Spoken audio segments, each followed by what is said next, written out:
Olá, bem-vindo ao HNT TV Entrevista. Eu sou Camila Ribeiro e hoje a gente vai conversar com o presidente da Associação de Bares e Restaurantes daqui de Mato Grosso, Daniel Teixeira. Seja muito bem-vindo ao podcast. Muito obrigada pela sua presença. É uma honra ter o senhor aqui conosco. Obrigado, Camila. Estamos à disposição. A gente está tendo uma situação recente, presidente, quanto à contaminação de bebidas por metanol. Isso é uma onda de adulterações em todo o país e afeta também aqui o mercado regional. Já há esse impacto nos comércios, nos bares, nos restaurantes daqui da Baixada? A gente sabe que isso é uma situação, me parece, bem localizada. Localizada no sentido de que, efetivamente, o que foi descoberto de adulteração foi mais São Paulo, certo? Falsificação, essa desde que o mundo é mundo existe, né?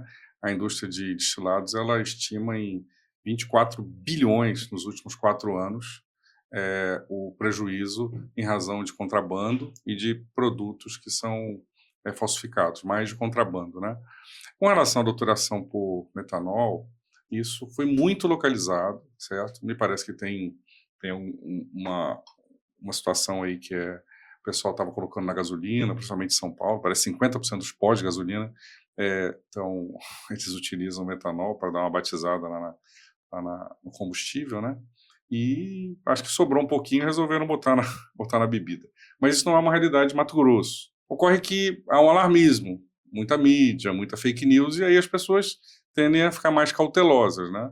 Mas eu acredito que isso vai voltar ao normal nas próximas semanas aí, porque já descobriram a fábrica desse produto, né? Então, eu acho que vai ser mais tranquila essa situação. A gente teve alguns casos investigados aqui em Mato Grosso. O confirmado mesmo foi o de Peixoto de Azevedo, que já foi derrubado por terra. A Secretaria de Estado de Saúde fez a análise e não foi confirmada essa contaminação. No entanto, a Polícia Rodoviária Federal identificou que essa rota do metanol passava ali por Primavera do Leste e que o primeiro comando da capital, o PCC, estava fazendo essa compra de pessoas ali, criminosos, né, de Primavera do Leste, e levando para o Sudeste, principalmente São Paulo, como o senhor mencionou. A gente percebe que isso, como o senhor disse, levanta um alarmismo, né? As pessoas acabam não sabendo se estão consumindo uma bebida segura. Como a Brasel, como que o consumidor ele pode ter essa segurança? Primeiro, a gente tem que fazer um alerta, né? Essa falsificação do metanol, ela não ocorre nem em cerveja, nem em vinho, porque a gente sabe que o metanol ele tem um gosto muito peculiar, certo? Se você misturar com a cerveja, ele estraga a cerveja, e se você botar no vinho, você vai perceber. Então, mas eu já vi gente aí dentro do supermercado com medo de comprar um vinho, Então, a certo? gente percebe... Por causa realmente do alarmismo, né? De fato, é o seguinte, a Brasel, ela tem conscientizado os empresários, né? Explicado realmente que a gente tem que passar para o consumidor essa segurança. A gente sabe que essa situação de bebida falsificada, ela não ocorre normalmente em empresas estabelecidas, bares e restaurantes. Isso acontece muito mais em periferia, em que não há realmente uma fiscalização, um controle, né? Mas, de fato, em empresas assim já consolidadas, estabelecidas, é muito difícil a gente imaginar que o empresário vai correr um risco desse. Primeiro, porque a venda de destilados é muito pequena para bares e restaurantes hoje, não é nada significativo. Segundo, que os riscos são enormes, né? O sujeito, se ele tomar isso, no dia seguinte ele está passando mal, está cego, tá certo? Então, eu não vejo isso como um risco real para o consumidor aqui de Cuiabá, de Mato Grosso, né? Mas, de fato, em São Paulo aconteceram casos, que são poucos, eu acho. Quando eu digo poucos, eles são muito graves, a gente é sensível às famílias, né, a essa situação de saúde pública, mas se você analisar em termos do que se bebe, do que se consome, da população e do número de casos, você vai ver que a amostragem ela é muito pequena, né? Não é uma onda isso, de fato. E aí, nessa linha, obviamente, que às vezes para ganhar audiência, às vezes o pessoal começa, encontraram tanto, aí passa uma semana, não era metanol, não, sabe, não foi confirmado, a intoxicação era por outra coisa, não era por bebida. Então, como eu disse, é muito mais alarmismo do que realidade isso. Então, uma situação que, no ponto de vista do senhor, está controlada e afastada daqui de Mato Grosso. Eu acho que ela nunca esteve aqui em Mato Grosso, né? Ela nunca representou um problema para nós, certo? Agora, existe um problema fiscal, esse é um problema fiscal, que é o contrabando. E aí, nisso a gente gostaria de reforçar que a gente é contra a informalidade, certo? A Abrazel, como instituição, ela é a favor da liberdade, do livre mercado, da livre concorrência, principalmente, que ela acaba deixando de acontecer quando alguém traz um produto sem pagar os impostos, porque ele acaba concorrendo de forma desleal a quem está regular, as empresas do ramo. Correto. Presidente, e a Abrazel, ela também tem toda uma preocupação com os estabelecimentos, o funcionamento dos estabelecimentos, de forma que permita o trabalho dos empresários. E a gente teve uma recente articulação quanto à lei do silêncio, que estava penalizando muito esse setor. E houve um diálogo bastante aprofundado com a Câmara. Conta para a gente um pouquinho desses bastidores, de como que foi chegar até um consenso, se houve uma resistência por parte do Poder Legislativo e do Executivo, ou se foi fácil esse diálogo. Não, inicialmente, eu posso dizer que a gente fez um trabalho de conscientização. A Abrazel, nós fizemos um encontro de empresários e nesse encontro nós levamos um especialista em acústica e para dar uma palestra. Nessa palestra, inclusive, estava a doutora Juliana, que é da Ordem Pública, que é quem estava fazendo a repressão imediata, uma repressão justa, né, porque decorrente da lei naquela época, certo? Ela foi bastante dura, ela foi, né? Naquela época, realmente, começo de mandato, começo de gestão, o pessoal tá mais com mais sangue nos olhos, né? Mas, de fato, nós conseguimos demonstrar naquela oportunidade, certo? Que uma legislação de 95 ela não atendia os interesses da sociedade, certo? Então, trouxemos realmente um especialista, que ele compõe, inclusive, um órgão nacional aí, e que toma as decisões sobre os critérios de avaliação, de aferição de poluição sonora. Nesse dia, estavam o Poder Executivo Municipal, né, na pessoa da Juliana, estavam o pessoal da Secretaria de Segurança Pública Estadual, que dá apoio policial nas diligências da doutora Juliana, e apareceu até o prefeito nessa reunião, certo? E nesse dia foi muito interessante, porque ele apareceu, ele inclusive ouviu as reclamações, ficou sensibilizado com isso. Eu estava lá presente, foi uma conversa mesmo, né? Foi. E aí, a partir desse momento, a gente conseguiu construir com a ordem pública um caminho diferente da repressão pura e simples, né? O que nós fizemos? Nós fizemos uma cartilha em conjunto, Abrazel e Ordem Pública, e distribuímos essa cartilha para os empresários, conscientizando que existiam limitações da sonorização e que eles deveriam realmente se adequar. Paralelamente, nós trabalhamos na elaboração de uma legislação mais atualizada, uma legislação que realmente lesse mais os interesses da sociedade, certo? E, nessa linha, nós tivemos realmente muito apoio na Câmara dos Vereadores. De fato, todos foram muito sensíveis, tanto que o projeto passou à unanimidade, né? Nós nos reunimos com o prefeito Abílio, inclusive, isso foi num domingo. É difícil você ver um prefeito que se dispõe a se reunir com os empresários, até para discutir o novo projeto, certo? Foi muito sensível a essa situação. E, a partir nesse domingo, a gente se reuniu, arredondou o projeto. Na segunda-feira, houve uma audiência pública para debater o assunto. Acho que foi segunda, foi numa terça-feira. E aí, o vereador foi conduzida essa audiência pelo vereador Daniel, certo? Daniel Monteiro, certo? Ele que foi esse interlocutor ali na Câmara? Na verdade, foram vários, né? A gente pode citar o Daniel, a gente tem que citar a presidente da Câmara dos Vereadores. A Paula também participou. A Paula Calil teve um trabalho muito importante, certo? Mas a gente percebe que o Daniel conduziu muito bem a parte da audiência pública, e a Paula, com a liderança dela, ela também conseguiu trazer esse entendimento para todos os vereadores, tanto que o texto, até quando chegou lá, foi até aprimorado, certo? teve algumas partes do texto ali que os vereadores fizeram uns adendos, eu acho muito interessantes, até da dupla visita, porque eu sou muito favorável a isso, né? Dupla visita nada mais é do que você não punir de cara.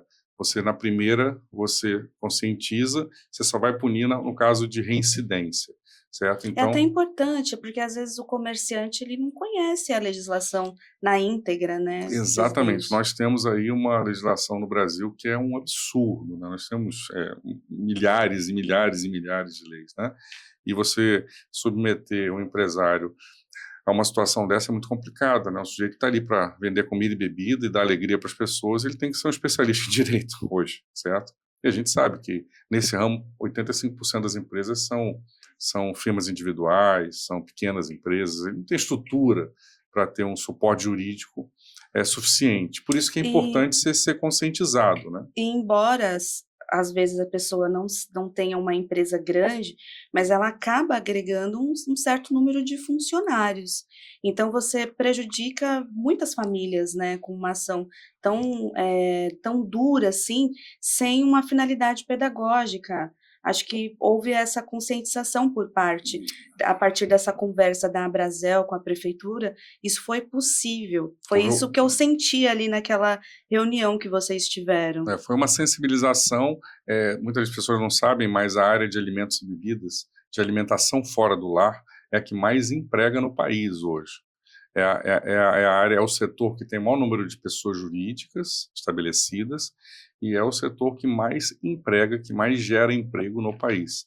Então, realmente, é uma situação muito complicada e, às vezes, as apreensões aconteciam em vários restaurantes com equipamento dos próprios músicos, Sim. certo? E o sujeito lá é um profissional liberal, autônomo, Era um que problema em cadeia, né? que perdia o seu instrumento de trabalho por uma situação que, sabe, e realmente todas as partes foram conscientizadas disso, mas foi um trabalho de conscientização, se sensibilizaram, certo, com relação à importância da gente atualizar, e hoje nós temos talvez a legislação mais moderna do Brasil nesse particular aí. Parabéns, porque foi uma articulação bem cuidadosa mesmo, e vocês foram essenciais em todo esse diálogo. Presidente, e a gente vai ter agora, no fim do mês de outubro, o show do Guns N' Roses, que quando houve a confirmação desse show foi realmente assim algo muito uma surpresa mesmo, né? E que o setor de turismo já foi ali impactado com hotéis sendo apontados que já estavam cheios e que a lotação não era suficiente. Mas e com relação ao setor de bares e restaurantes? Como que vocês esperam essa movimentação diferente aqui na cidade, com um número grande de pessoas de fora? E como que está a preparação, a expectativa? Eu estou bem impressionado até pelas vendas. Parece que Mato Grosso é diferente do resto do país, né? É o lugar talvez onde houve maior número de vendas e a gente, pela informação que a gente tem hoje, é que Cuiabá, Várzea Grande, até Rondonópolis já estão lotando hotéis. Chapada, já está tudo lotado, né? Muita gente procurando Airbnb também para ficar. E realmente é surpreendente, né? Surpreendente como isso causou realmente esse acesso das pessoas, e é muito importante para a capital, é muito importante para Cuiabá que esse show se realize assim de uma forma organizada, né? Para você ter uma ideia, talvez se a gente não tivesse aprovado essa lei do silêncio, nem um show poderia ter, curiosamente. Impactaria também no show. Se fosse aplicar a lei do silêncio, aquela lei ultrapassada, se eles quiserem realmente aplicar, era capaz até do show não poder acontecer, porque o número de decibéis produzidos lá é bem diferente, certo? E, como eu disse, essa lei ela veio regulamentar, inclusive, isso, né? Fazer sessões para festas de bairro, fazer sessões para situações esporádicas, que não são... Porque uma coisa é você reger o ordinário, né? Mas aí você tem que ter uma regra específica para um extraordinário. Como falar para o pessoal, para os cuiabanos, matogrossenses, que a gente não ia poder um show porque tem uma lei de 95 que não permite. Então, indiretamente, a atuação da Abrazel contribuiu até mesmo para o setor do entretenimento. Diretamente, inclusive, o prefeito foram palavras do próprio prefeito. Falaram, gente, essa lei do jeito que está, nem Guns N' Roses a gente pode ter aqui, certo? Então, é muito... Mas voltando ao assunto do Guns N' Roses, realmente a gente vai ter muito turista, a informação que a gente tem é que tem muita gente da América do Sul, certo? Deve ter gente do Chile, eu acho que gente da Bolívia, eu acho que tem muita gente de outros países aqui. E vai ser um momento muito interessante, muito legal aqui para Cuiabá poder mostrar toda a qualidade da gastronomia, mostrar que a gente a gente sabe receber bem os turistas, né? A nossa hospitalidade vai ser um momento bem legal para a gente mostrar isso. E como que está a preparação do setor para esse evento? Olha, a gente tem um trabalho hoje, certo? Que a gente já manteve um contato com a Secretaria de Turismo para criar um guia primeiro um guia de atrações, né? Onde os turistas vão poder acessar e vão poder ter o seu endereço no celular, né? Então, eu acesso um QR Code e aí eu consigo ter um acesso ao local das atrações, horários e também de bares e restaurantes, né? A gente está pedindo, e nesse convênio que nós estamos celebrando aí com a Secretaria de Turismo, que só sejam recomendados estabelecimentos que estejam preparados para atender o turista. É turismo estado ou prefeito Cuiabá? Estado, nesse caso é Estado. Ah, sim. E eles têm o centro de atendimento ao turista, né? Nos aeroportos. Então, a nossa ideia é que a gente possa ter uma indicação dos estabelecimentos e que, obviamente, que todos os estabelecimentos que preencherem alguns requisitos, eles vão estar nessa lista, né?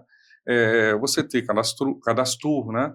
Você ter banheiro acessível, você ter presença digital, você ter cardápio bilíngue, certo? Isso é muito importante.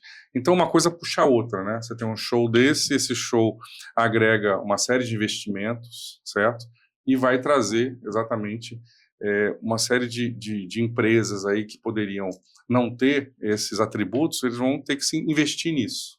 A gente vai ter também um incremento nos funcionários, mais contratações, o senhor acredita, ou vai conseguir se manter esses estabelecimentos que vão receber os turistas com o corpo que Mão de existe obra hoje? em Mato Grosso é um caos hoje.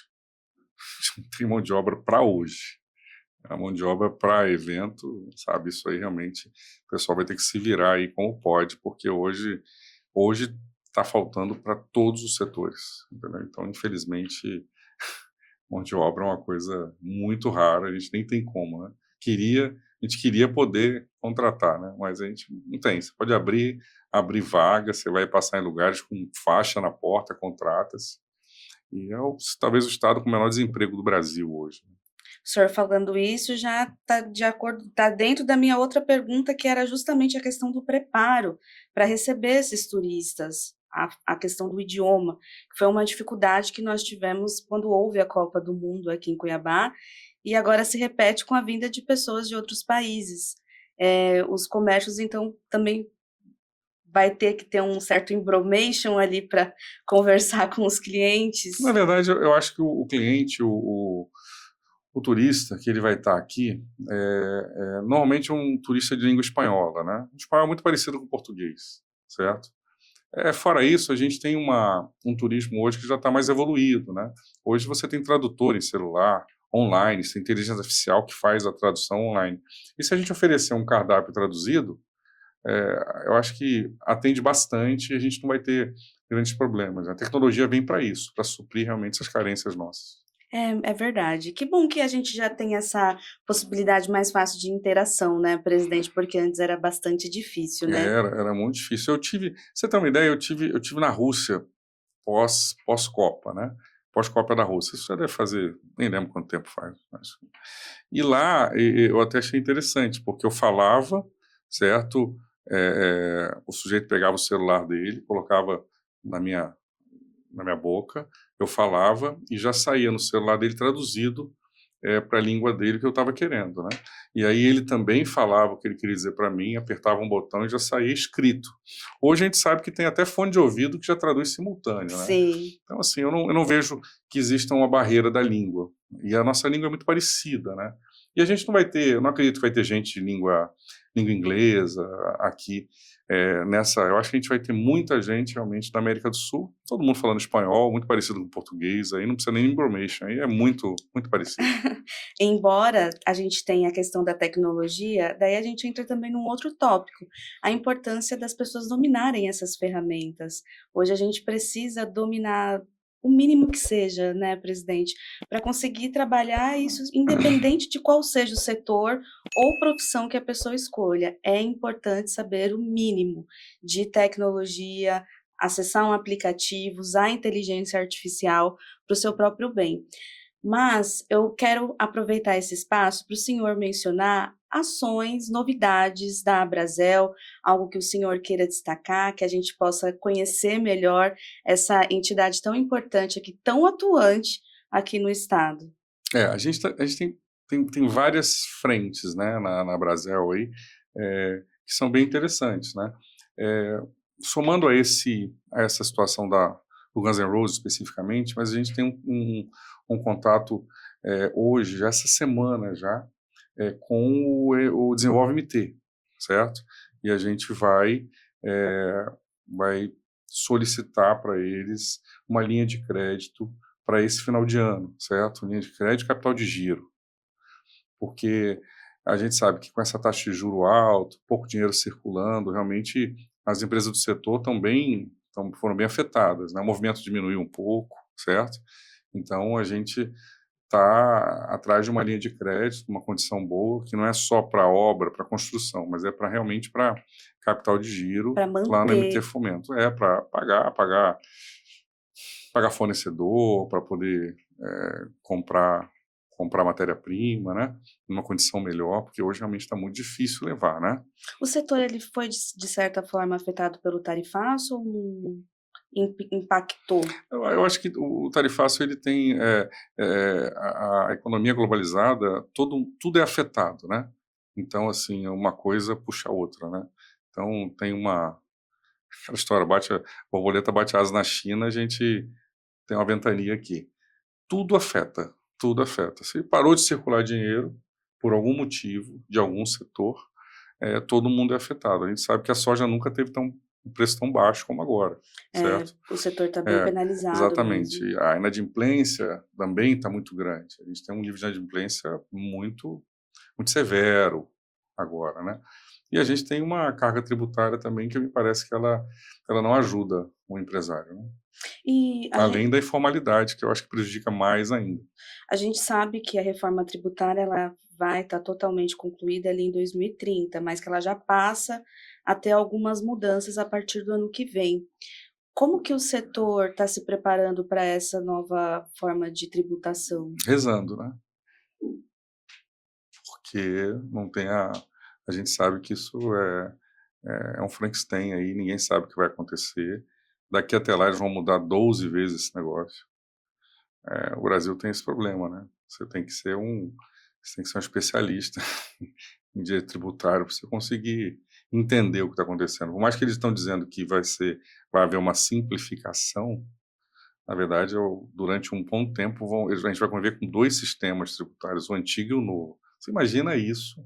Se hoje o sistema já é ininteligível, você imagina já é complicado, uma situação de 2 sistemas tributários, interesses daqui e dali, mudança de lei todo dia. É complicado. Você ser empresário hoje aqui é um exercício, é uma aventura muito grande. É um exercício de resistência. Presidente, muito obrigada pela sua presença aqui, por essa conversa, que embora breve a gente pôde abordar temas que são relevantes e importantes para a atualidade, para a gente conseguir entender melhor como que está funcionando o setor de bares e restaurantes. Quero agradecer muito a sua presença, muito obrigada pelo seu tempo, foi uma honra tê-la aqui conosco, e já passar a palavra para suas considerações finais. Eu agradeço muito, agradeço o convite, quero dizer que a gente está sempre à disposição aí para trazer os esclarecimentos e eu queria passar uma mensagem, principalmente para esse pessoal que está acreditando nas fake news aí do metanol. Gente, você frequentou um bar, frequentou um restaurante anos, nunca teve problema. Não vai ter problema agora, porque saiu um problema lá no interior de São Paulo, ou lá no São Paulo capital, certo? Não é possível que a gente vá deixar de consumir. Eu costumo dizer, né? Caiu um avião da TAM, aí eu parei de andar de TAM. Beleza, daqui a pouco para de andar todo mundo, vou ter que andar a pé, porque, sabe, problemas vão existir. Só que a gente tem que conseguir entender efetivamente qual a repercussão disso, se é real ou se é fantasia. E eu acho assim que há problema, sim, houve um problema localizado que já foi aparentemente controlado e que a gente tem que continuar consumindo como a gente sempre consumiu, porque é assim que a roda gira. Não adianta achar que as empresas vão conseguir sobreviver só vendendo espaço no lugar, entendeu? A gente vende comida, a gente vende bebida, certo? A gente gera emprego, certo? E tem responsabilidade, né? Tem responsabilidade, a gente recolhe muito imposto, né? Uma carga tributária enorme, certo?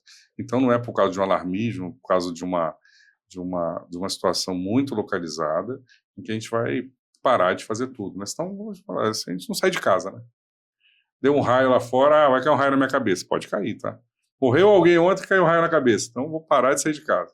Não dá, né? Então, eu acho que a gente tem que pensar nisso. De fato, existe uma conscientização, a Brasel está fazendo cursos online de manhã e de tarde para que os empresários possam, e consumidores também, esse curso é aberto, identificar quais são os produtos que podem ser objeto de falsificação, certo? A gente recomenda aos empresários, gente, apareceu alguém vendendo um produto, uma bebida muito barata, você desconfia, certo? Consumidor também. Se num bar a bebida está 100, no outro está 50, alguma coisa está errada, não tem milagre, certo? Então, mas não deixe de fazer as coisas por notícia de internet e de WhatsApp. Basicamente é isso. Muito obrigada, presidente. Obrigada a você também que nos acompanhou aqui no HNT-TV Entrevista. Continue conosco. Se você ainda não é inscrito, se inscreva no canal do HNT-TV no YouTube, siga o Hipernotícias nas redes sociais e continue acompanhando pelo hnt.com.br as principais notícias de Mato Grosso, do Brasil e do mundo. Até a próxima entrevista.